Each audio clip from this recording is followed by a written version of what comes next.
बाबा तुम्ही भी खा की. मला ठाव आहे का तुम्ही भी खाल्लं नसेल.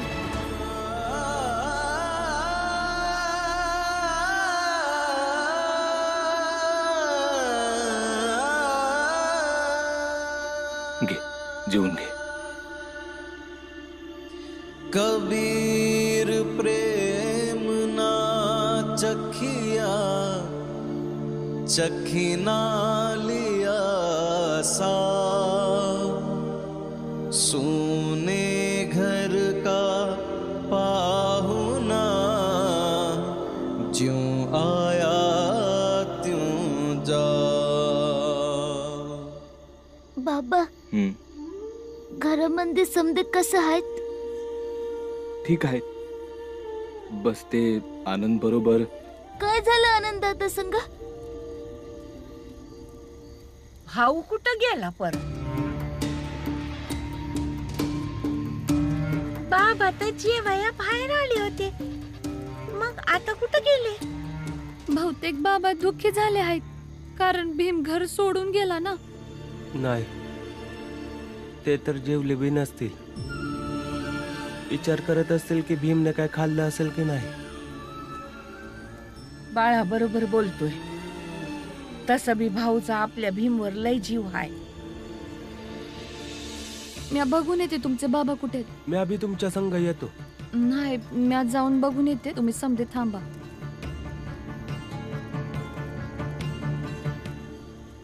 बरं जाऊ दे. शत्रू तर आहेतच आपले. चल मी निघतो. मी घरात कोणासनी बी सांगितलं नाही की मी तुझ्यासाठी जेवण घेऊन आलोय. ते समजे वाट बघत असतील, काळजी करत असतील.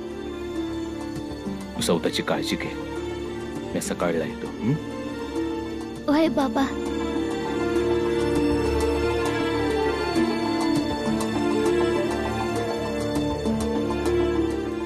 कुणास ठाऊक तुम्हासनी दुसरं लगीन करायला पाहिजे होतं का नाही.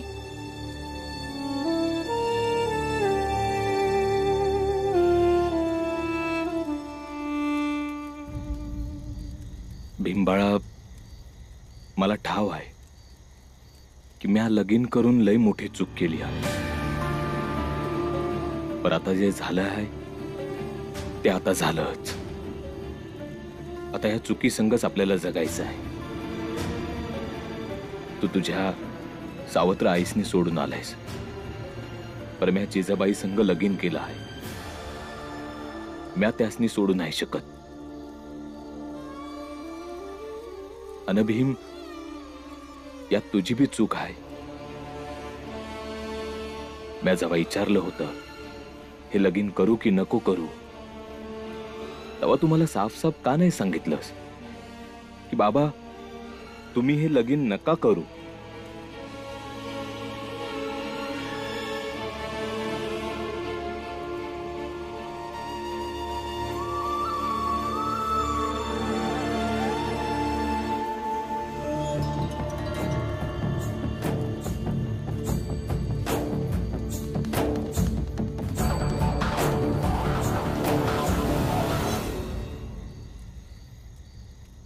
बस त्या आनंद सोबत जरा. काय झालं आनंद दादा संग. आनंद जखमी झाला. या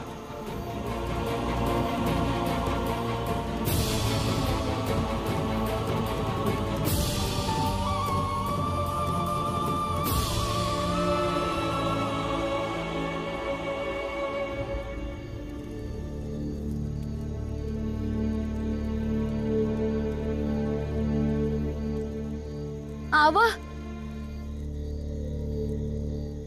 कुठे गेले होते तुम्ही.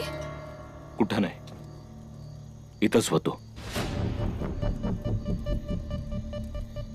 असं वाटतं पोरं तुम्हासनी बरोबर अजून ओळखत नाही. मी काय समजलो नाही. नक्की काय बोलायचं तुला. ते म्हणत होते की भीमच्या काळजीत तुम्ही काय बी खाल्लं नसत. पर तुमचं ताट तर रिकाम आहे. पोरांचे विचार आणि मोठ्यांचं त्यावर वागणं यात कधी साम्य नसतं. या आणि म्हणूनच यासनी दोन पिढ्यांमधलं अंतर म्हणतात.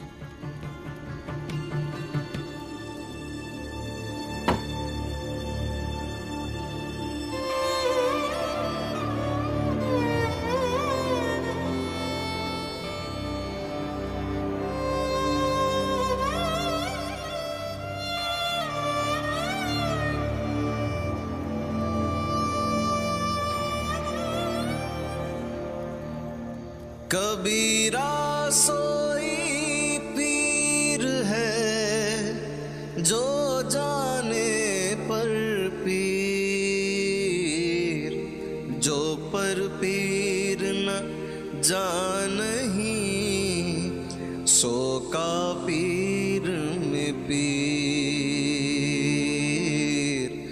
सो का पीर में पीर।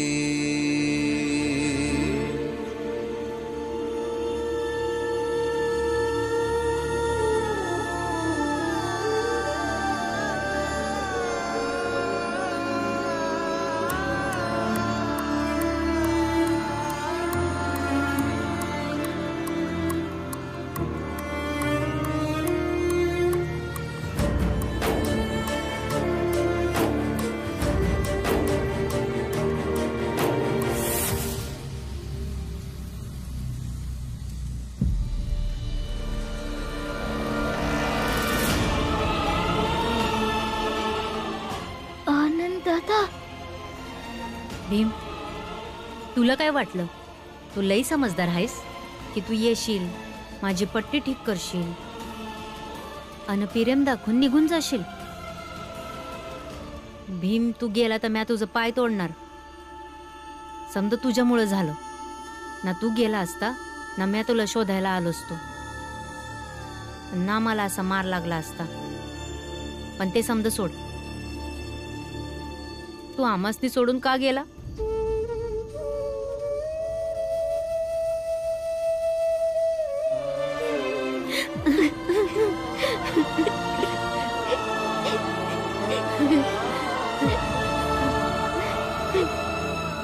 भीम, आता तू कुठं बी नाही जायचं. चल आज चल.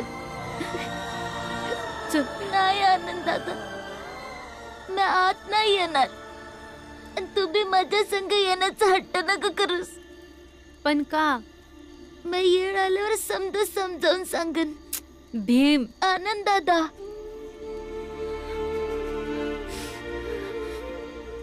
अच्छा ठीक आहे. आता मी काय म्हणू? तू कोणाचं ऐकत बी नाही. पण आनंद दादा, तुला मारलं कोणी?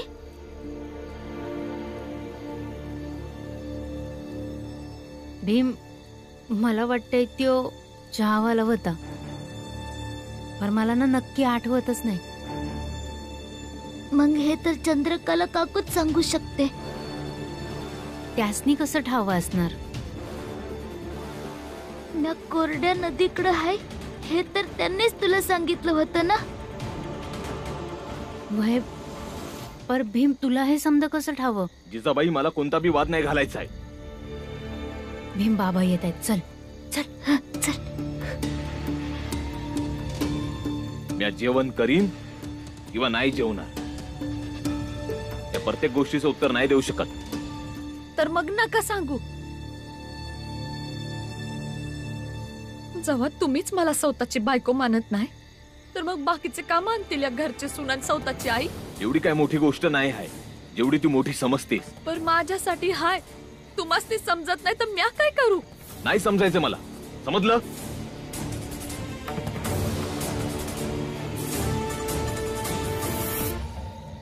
आनंद दादा, आपल्याला खरं काय ते शोधून काढावंच लागल. का तुला कोणी मारलं? म्हणूनच तू एक काम कर.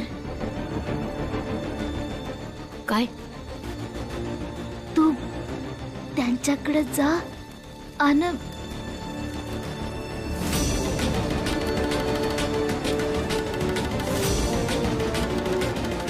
जा की.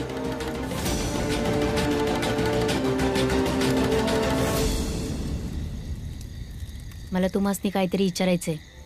आपल्या बाबासने जाऊन विचार. नाही, मला तुम्हासनीच विचारायचं आहे. कारण ज्यांनी मला सांगितलं की भीम कोरड्या नदीकडे आहे ती तुमची वहिनीवती. काय म्हणायचंय तुला? मला एवढंच म्हणायचंय की मला मारण्यामध्ये तुमच्या वहिनीचा हात आहे.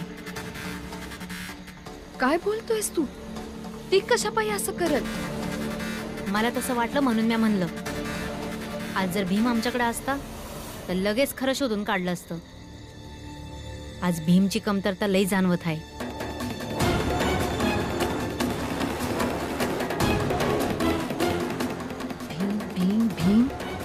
डोसकं खराब झालंय नाव ऐकून. यातनं कधी सुटल देवासनी ठाव.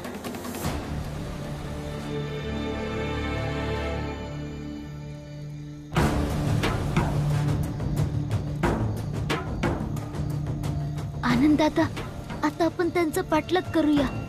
अनेकदा भ्रमाची स्थिती उत्पन्न केल्यानं खरं काय ते समोर येतं. चल. चल.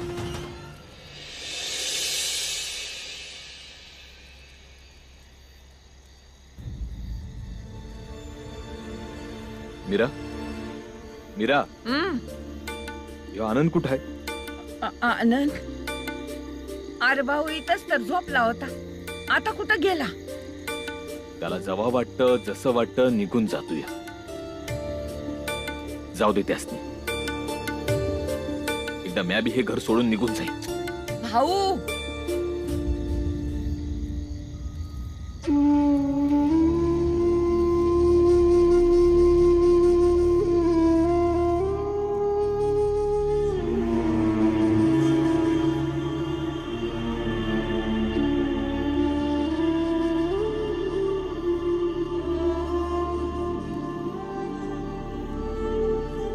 भाऊ तू इतका त्रासलेला का दिसतोय? हाय त्रासलो आहे म्या, न ते बी तुझ्यामुळं. तुझाच हट्ट होता ना, लगीन कर लगीन कर, घर सावर. काय झालं? ते घर समज इसकटले. हा मला काय बी समजत नाही की म्या काय करू, त्या घरासनी कसं सांभाळू. माफ कर भाऊ मला. बरोबर तर काय बी होत नाही, पर भाऊ आपल्याला थोडा वेळ द्यावा लागेल. कदाचित हळूहळू समजा नीट होईल. काय ठीक होईल? मीरा, मला सांत्वन देऊ नकस. भीमाबाई माझं सांत्वन करत नव्हती, समस्येचं समाधान देत होती. ती गेल्यानंतर घरात असं कोणी बी नाही जे समाधानाचं बोलेल. समजे समस्येशीच बोलतात.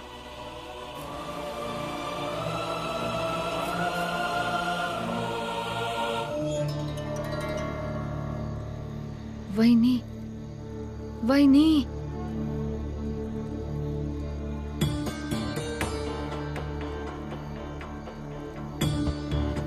काय झालं जिजाबाई? इतक्या रात्रीचं इथं? समजा ठीक आहे ना? वहिनी, समजा ठीक आहे, पर तू मसनी त्रास होऊ शकतो.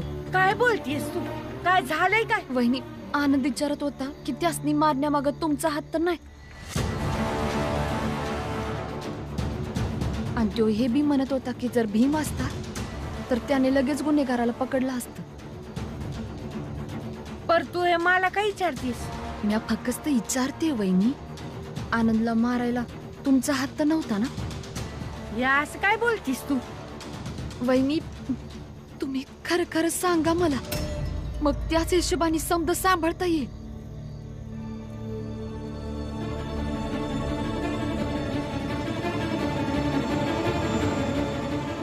वहिनी, वय महाराजांच्या सांगण्यावरनच मी त्या आनंदला सांगितलं की भीमराव त्या कोरड्या नदीपाशी हाय. अगं मला वाटलं होतं आनंद तिथंच मरून जाईल, पर म्या वाचलो.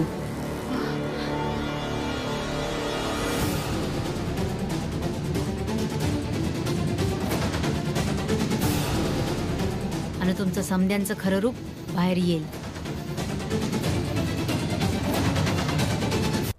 आनंद बाळा, मला या समजाविषयी ठाऊ नव्हतं. मला माफ कर बाळा. माफी नाही, आता पश्चाताप करावा लागल.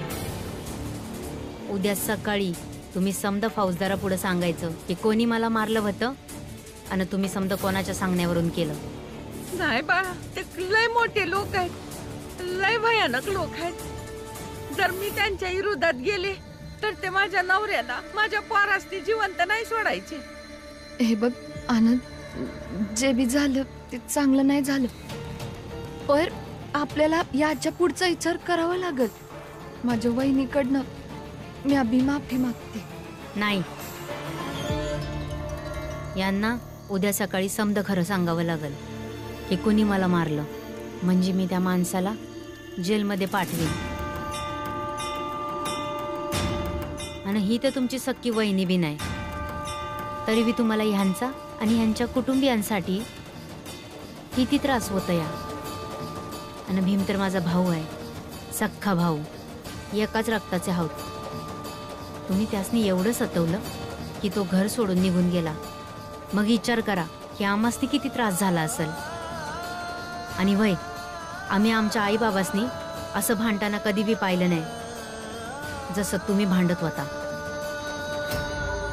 हे बघा आनंद, तू लहान आहेस अजून. जेव्हा मोठा होशील तेव्हा समजत. मला काय बी समजून घ्यायचं नाही. बस उद्या सकाळी तुम्हाला समद खरं सांगावं लागेल.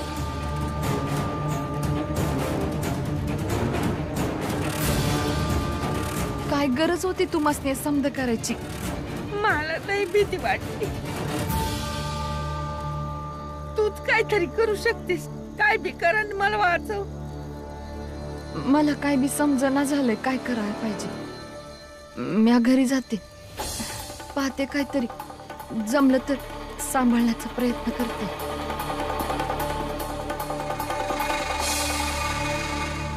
कुणास ठाऊक उद्या काय होईल. मला महाराजांचं सांगणं ऐकायच नको होतं. आनंद दादा, बाबांची काळजी घे आणि ध्यानात ठेव का नवीन आईचा अपमान बी नाही झाला पाहिजे. कारण जर आपण भावंडांनी बाबांच्या बायकोचा अपमान केला तर ते बाबासनी बी चांगलं नाही वाटणार. त्यांना वाईट वाटेल आणि दुःख बी होईल. आणि आपण भावंड आपल्या बाबासनी दुःख नाही देऊ शकत. भीम, ठीक आहे, पर तू बी घरी चल ना. नाही आनंद दादा, तू जा, मी नाही येणार.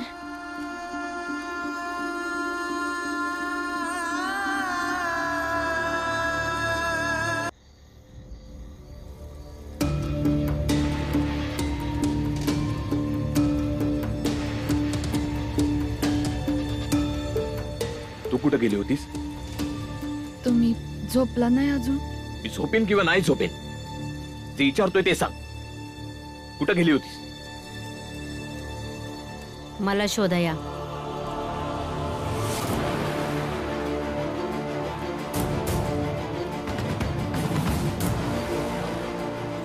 आणि शोधून आणण्यासाठी.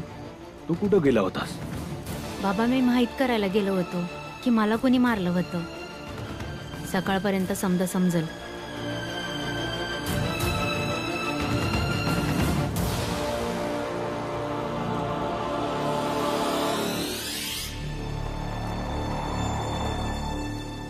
लय रात झाली. तुम्ही दोघं जाऊन झोपा.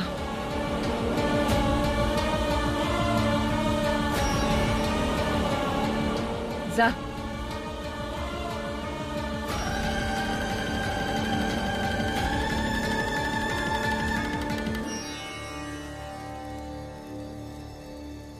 वय वती तुझ्यावर माया अजूनही आहे, पण आता आपण बरोबर राहू शकत नाही. वय मला बी नाही राहायचं. तू माझ्यासाठी भाव कमी आणि बाप जास्त होतास.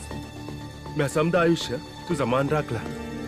आपलं नातं चांगलं राहावं यासाठी हे गरजेचं आहे की आपण लांब राहावं. वय तर ठीकच आहे ना. झालं मग निर्णय. उद्या सरपंचांना बोलवून वाटणी करून घेऊया. वय हेच आपल्यासाठी ठीक आहे. एकदा आपण वेगळे झालो की समजा ठीक होईल. तुम्हासनी असं वाटतंय का की वाटणीनंतर तुमच्या मध्ये समजा ठीक होईल? नक्कीच होईल. बऱ्याचदा दोघं भावांमध्ये स्नेह असतो, पण परिस्थिती बऱ्याचदा त्यांना बऱ्याचशा जखमा देऊन जाते. पण एकदा काही वेगळं झालं ना तर या साऱ्या जखमा भरून निघतील. पण तू काय विचारतोयस? अरे तू तर अजून खूप लहान आहेस आणि वाटणी तर मोठ्या लोकांमध्ये